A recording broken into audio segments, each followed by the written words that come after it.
Yay!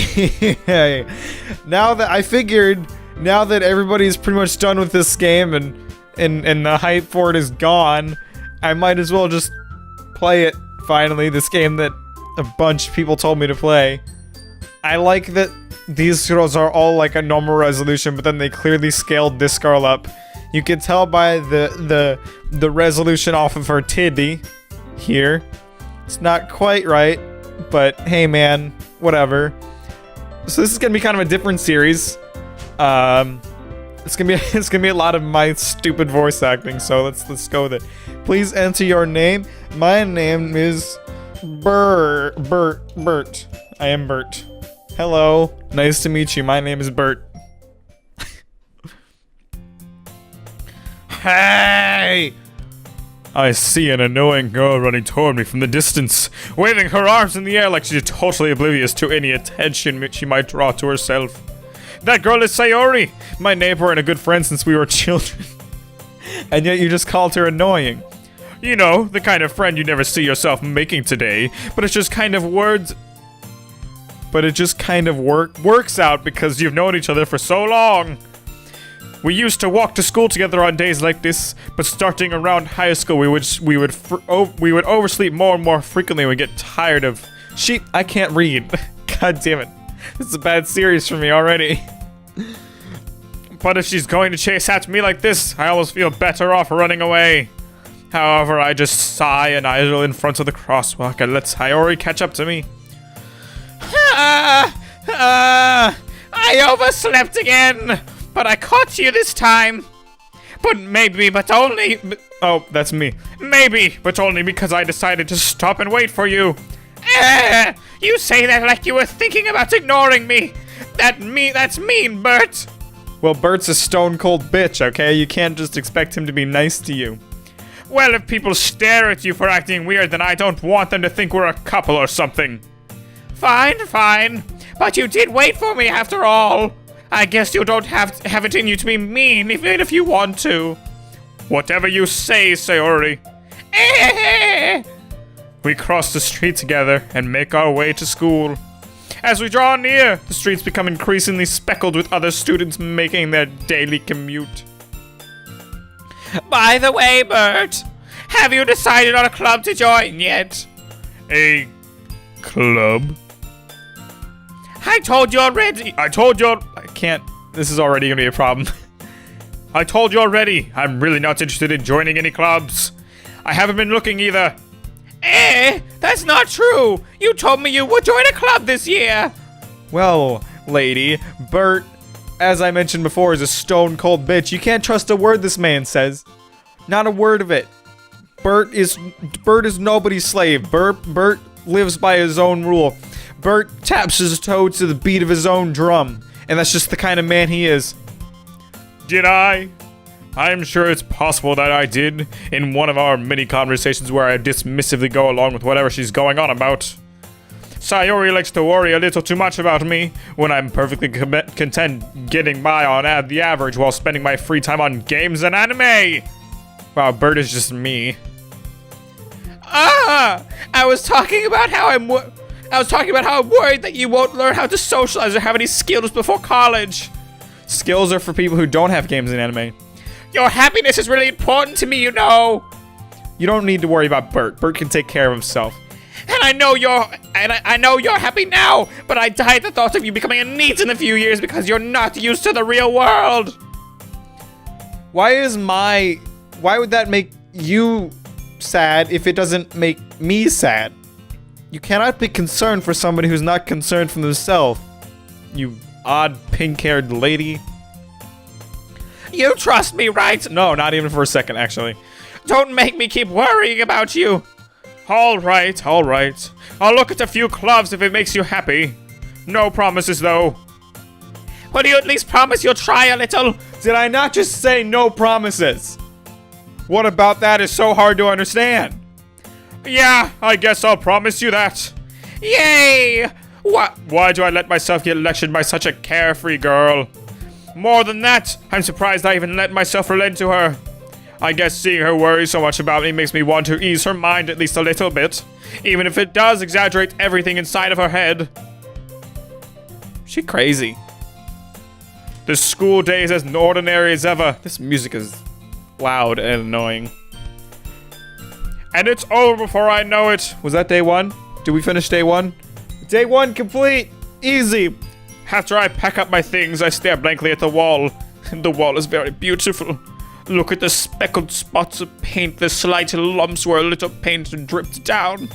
Beautiful. Truly beautiful. Looking for an ounce of motivation. Clubs. Sayori wants me to check out some clubs. I guess I have no choice but to start with the anime club. Hello! Sayori. Sayori must have come into the classroom while I was spacing out. That or she's a ghost. You know, I have never seen her with a real human now that I think about it. I look around and realize that I'm the only one left in the classroom. I thought I'd catch you coming out of the classroom, but I saw you just sitting here and spacing out, so I came in. Honestly, you're even worse than me sometimes. I'm impressed. You don't need to wait up for me if it's going to make you late to your own club. Well, I thought you might need some encouragement, so I thought, you know, might as well come in here and give you some encouragement. No what? Well, that you could come to my club. You have a club? What kind of club is it? Do they play good music there? Sayori. Yeah! There's no way I'm going to your club. Damn, Bert. Laying it down hard. Mimi! Sayori is vice president of the literature club. Not that I was aware that she had any interest in literature. In fact, I'm 99% sure she only did it because she thought it would be fun to help start a new club. Last I checked, Sayori doesn't even know how to read. Since she was the first one to show interest after the one who proposed the club, she inherited the title Vice President. Not that she knows how to spell that word. That said, my interest in literature is guaranteed to be even less. Yeah, I'm going to the anime club. Come on, please! Why do you care so much? Why do you care so much anyway? Well, I kind of told the club yesterday I would bring in a new member. So I'm just a victim of your ineptitude? Really? You couldn't have convinced anybody else? Maybe because you are a personality-less idiot? You can't even read? You don't even know how to spell the word president? Do you even know what literature is? Do you know the likes of Shakespeare, the likes of Oda Eiichiro? Do you know any of these things? Who even are you? And Natsuki made cupcakes and everything. Oh, cupcakes. Sign me up. I'm down. Don't make promises you can't keep. I can't tell if Sayori is really that much of an airhead or if she's so cunning as to have planned all of this out. No, she's an airhead. She can't even read. I let out a long sigh. Fine. I'll stop by for a cupcake, okay? Yes, let's go! And thus today marks the day I sold my soul for a cupcake. I dejectedly follow Sayori across the school upstairs, a section of the school I rarely visit, being generally used for third-year classes and activities. Sayori, full of energy, swings open the classroom door. Everyone, the new member is here! I told you, don't call me a new member! I glance around the room. Welcome to the Literature Club. It's a pleasure to meet you. Sayori always says nice things about you. Seriously? You brought a boy? Way to kill the atmosphere. I guess I am a boy. I thought this was like an all-girls school or something. Oh, Bert! What a nice surprise! Welcome to the club! All words escape me in this situation. This club is full of incredibly cute girls. What are you looking at? If you want to say something, say it! Sorry. Natsuki. The girl with the sour attitude, whose name is apparently Natsuki, is one I don't recognize. Her small figure makes me think she's probably a first year. She is also the one who made cupcakes, according to Sayori. Hopefully they don't taste terrible. You can just... I'm already getting lost with my voices. You can just ignore her when she gets moody. Sayori says that quietly into my ear, then turns back towards the other girls. Anyway, this is Natsuki, full of energy, and this is Yuri, the smartest in the club. Don't say things like that. Yuri, who appears comparably more mature and timid, seems to have a hard time keeping up with people like Sayori and Natsuki.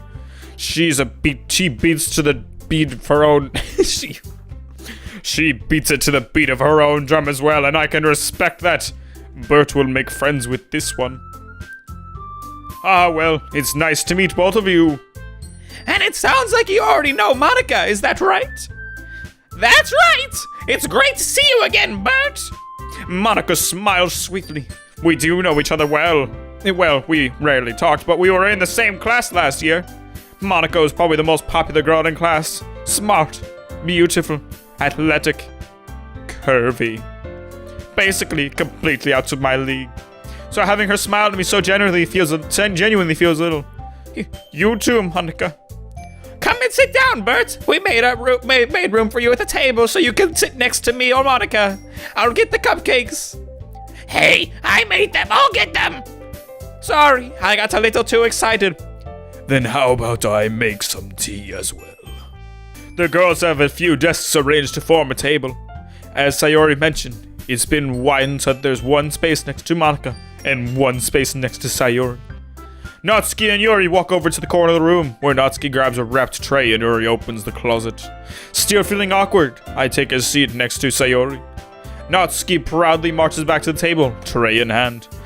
Okay, are you ready? Ta-da! Whoa!